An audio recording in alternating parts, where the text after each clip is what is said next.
So dear students, here I am discussing the first chapter of your course, that is reproduction in organisms. Right? So before starting reproduction process in different organisms, let us have some introductory discussions. So we know all organisms in the living world live for a certain period of time.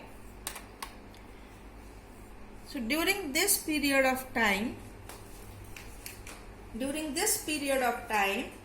they undergo certain events in a particular sequence. And what are these events? The events are like this. Any organisms take birth, then grow, becomes mature, then becomes old, and then dies. So every organism has this events of birth, growth, old, death during its lifetime sequentially. So the time period from birth to natural death of the organism is described as lifespan. Again I repeat, the period from birth to the natural death of an organism is called lifespan. So every organism has certain lifespan, and this varies from organism to organism. Right? So here one more thing you have to remember, you have to note down that lifespan of organism does not depend upon the size or complexity of the organism. That means whatever be the size, whatever be the complexity of the size, or whatever be the complexity of the organization, it doesn't control the lifespan. And many times, if you find the previous year's question, many times this question has already been asked.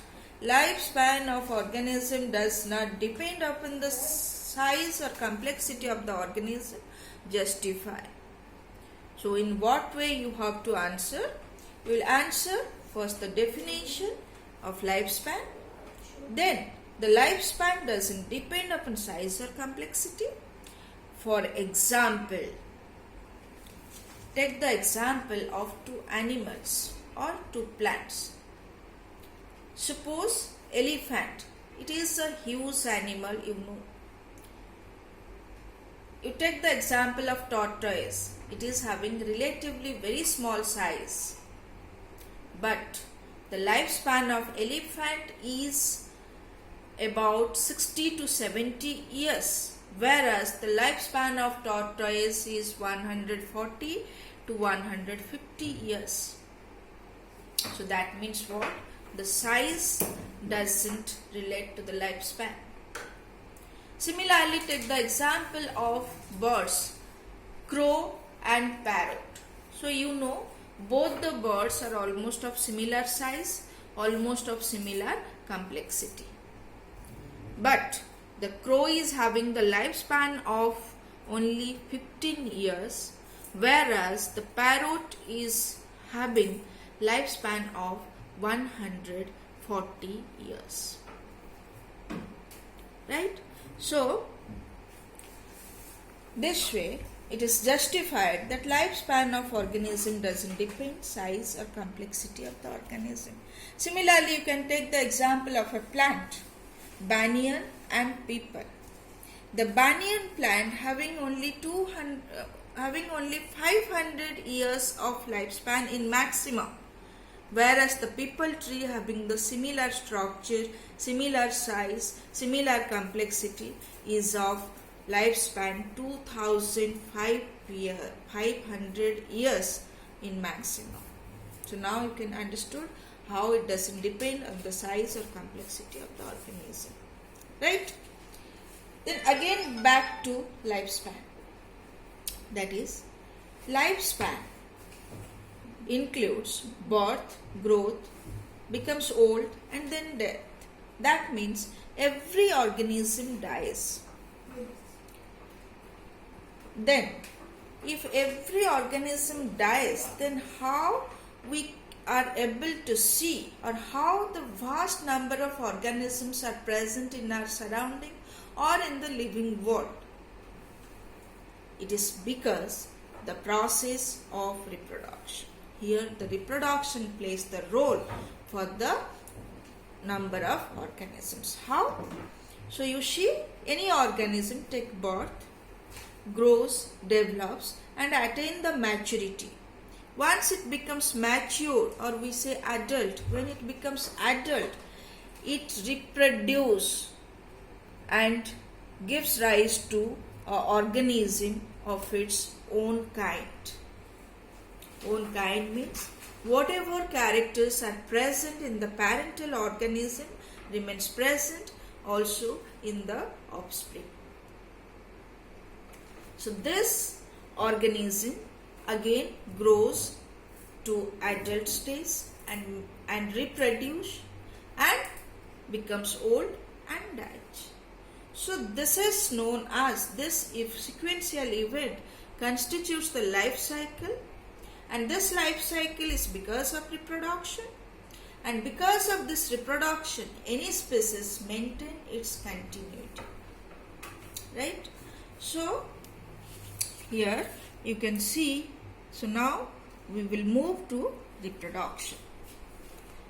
So reproduction, how can you define? It is the biological process in which an adult individual gives rise to an offspring similar to itself. That already I have explained it. That means, you see, a kitten always looks like a cat, a puppy always looks like a dog, or if you see a mango plantlet, that looks like a, that is the representative of the mango plant.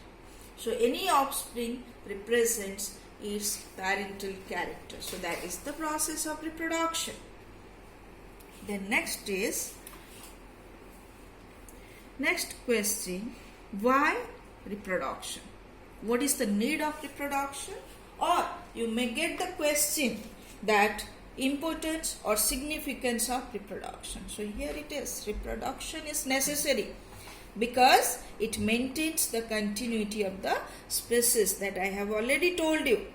Any organism produces its offspring and maintains the continuity. Transfer of character from one generation to other. That means, just now I told you that the parental characters are represented by the offspring. That means whatever characters are present in the organism are transferred to the offspring. So the characters are transferred from one generation to other. Similarly, it brings variation. That means the difference between every organism is because of variation. Though the offsprings are the exact copy of the parents, but there are some differences because of which every organism, every offspring maintains in individuality, and we can differentiate between the organism. Then it maintains the population of the young, adult and the aged person. Whenever you observe any population, you find three categories. One is the young, one is the adult and another aged or old age. And this is and there is a proportion between these three groups, and which is possible because of reproduction. The next part we will discuss in another presentation.